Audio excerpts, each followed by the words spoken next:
Hey, welcome to Daddy's Workshop at the Carolinas, where we treasure things made and restored by hand.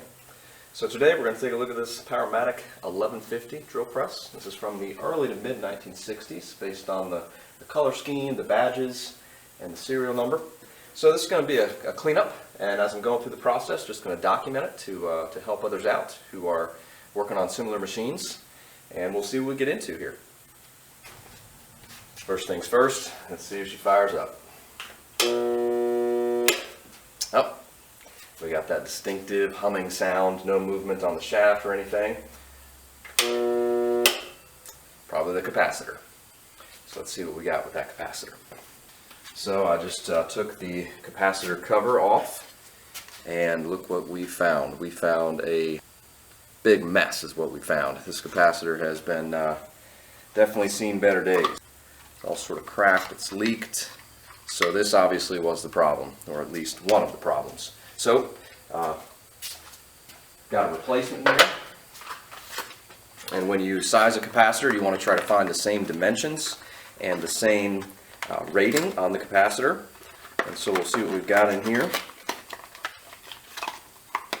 So we've got the ratings on there, you can see. And then looks about the same size. So we should be good to go. So this is really a pretty simple process to replace a capacitor. As I said, you want to make sure that the capacitor is a similar size so it will fit in the capacitor housing, and that the microfarad rating is the same or very close. And then it's just really a matter of plug and play here. The quick connect wire terminals just hooked right up. Some older motors you have to do some soldering to make the connections, but in this case it's pretty easy.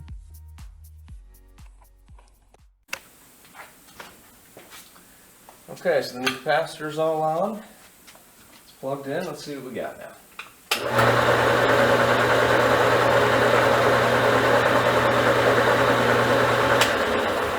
And now that I know the motor's working, we'll finish disassembly for cleaning, degreasing, and derusting and new lubrication. So to take the belt cover off, there's two bolts on the side, and then there's two that you have to sort of get above the machine to get down in there and disconnect the belt cover from the casting on top as well. So there's two on the side and two on top. And once that's off, then it's just a matter of doing some cleaning. In this case, this machine had been in, I think, a machine shop for quite some time. There's a lot of grime and dirt and dust buildup on all the moving parts up here with the Reeves drive. So I'm just starting with a wire brush and a rag to try to remove any of the loose grime, grit, rust, and dirt, and then moving to using a degreaser. I've been using Super Clean products for quite some time. They make a good variety of different products that are good for things like this. Their degreaser is very strong. You can see as soon as I put it on that motor, that dirt and grime just starts running right down. And this paint job had a lot of grime buildup, and I was really actually pretty pleased with how well just this degreaser and a rag worked on removing the grime and bringing out the original color without removing the paint. And so with this degreaser, you do have to be careful of that. Do a little test somewhere to see and make sure that you're not going to remove the paint by using this.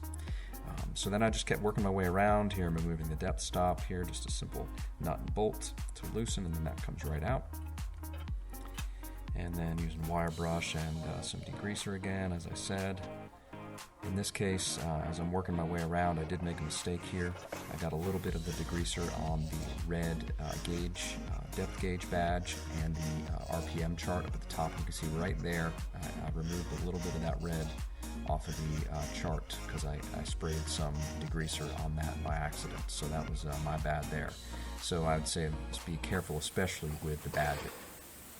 Just to give you a little bit more of an idea of how this variable speed drive works, we'll turn it on, and I'll turn this handle in the front, and this is basically a cam in the back here, and as I turn that, because it's a cam that moves this up and down, which then moves this up and down, this top part, and this then correlates with the back because it's spring loaded.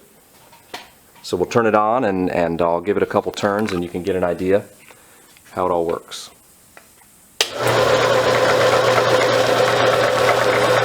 This is pretty slow RPM here, as you can see, and all of these numbers are listed on the front. So I'll start to turn it to the right, and you'll see this starts to lift up, and in the back it goes down, correlates together.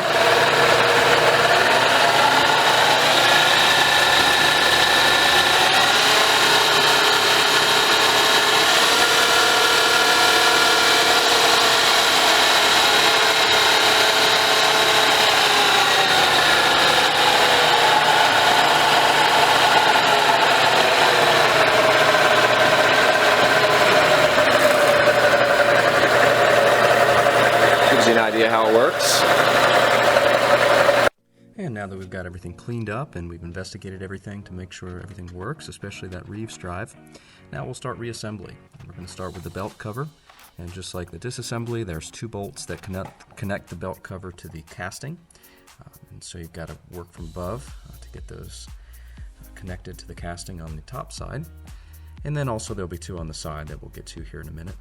I was very happy to see that the Reeves drive functioned as it should, and working it through the full range of motion every time I turn the machine on is recommended in the manual, and that'll certainly help to get things running smoothly.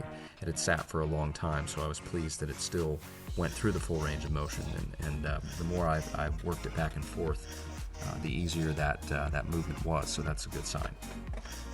So as we're getting this all connected here, pretty simple. Just 4 bolts to connect this belt cover to the main casting.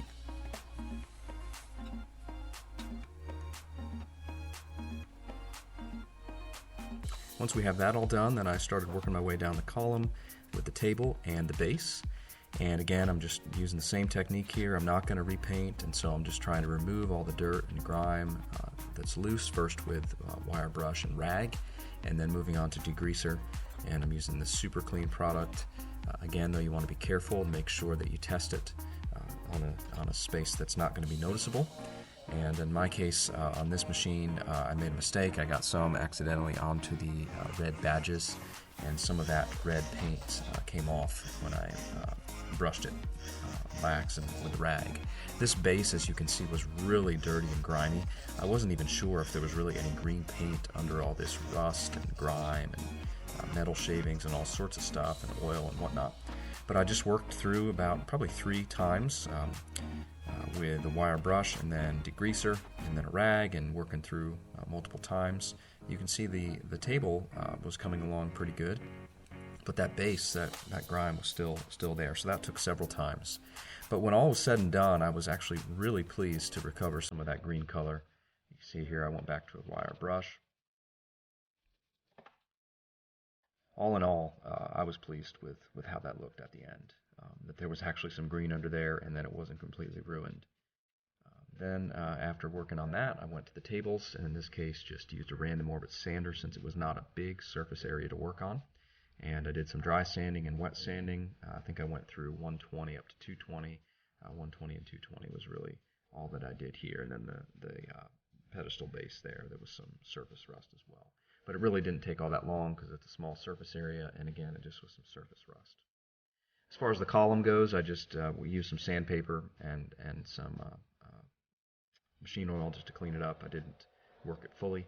And then here you can see I'm working the spindle and the chuck. I turned it on to get it spinning, and then I'm just using some sandpaper as it's spinning to clean it up. Pretty simple technique there.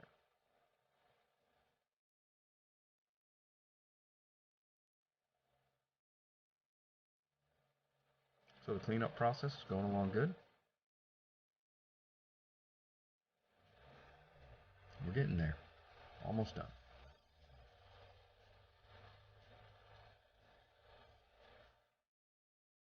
So we're nearing the finish line here. The main thing left to work on was this quill assembly. I'd found that the return action especially was pretty slow and sort of got stuck from time to time. So I just wanted to take this all apart here and remove any grit and grime and so forth. So it's a pretty easy process. There's 2 bolts that are on the underside of the casting here that hold the spring and the rack and pinion shaft in place. And so I'm removing those here, loosening the spring, and then we will then take the rack and pinion shaft out here, you'll see in a second. Also removing the depth gauge there. And so here we'll just take the spring off, the handle off, and then the quill assembly will come out. And now I can really get a good look at all this and clean up in that casting, and then also the parts themselves. Alright, so we got the quill assembly out of the machine. And so this is the spring, loaded spring on one side that we pulled out from that hole there. And then the rack and pinion shaft here, we pulled that out. And then we've got the whole quill assembly here. So I'm just going to clean all this up, because what I was finding was that it was not a smooth return. And so I think there's some grime and grit buildup on the shaft itself and how it fits into this housing here. So I'm going to work on cleaning that out a little bit to hopefully get a smoother lowering and return of this assembly. Well, these cleaned up all nice with a little degreaser. So the quill and rack and pinion assembly and so forth are all set to be reassembled. I'm going to lubricate as per the manual with SAE 20 oil, just a light lubrication to keep everything working as it should. So now we'll just reassemble. Okay, so we'll put the quill assembly back up into the casting, and we will make sure that the gear lines up, the rack and pinion sort of lines up together, and then we'll start the bolts in that will help hold this in place, and then we'll get the coil spring on the other side, and there's a slot in the shaft that the spring goes into, and then you can turn the spring to the left or right to get the return either have more tension or less tension. So you got to line up the coil spring in the slot in the shaft, and then once that all gets in place there, you can see it sort of clicked in. And now I'm going to turn the spring to increase the tightness, and then there's sort of a set screw down there to keep it in place. There's a couple notches on the shaft to line up with that as well.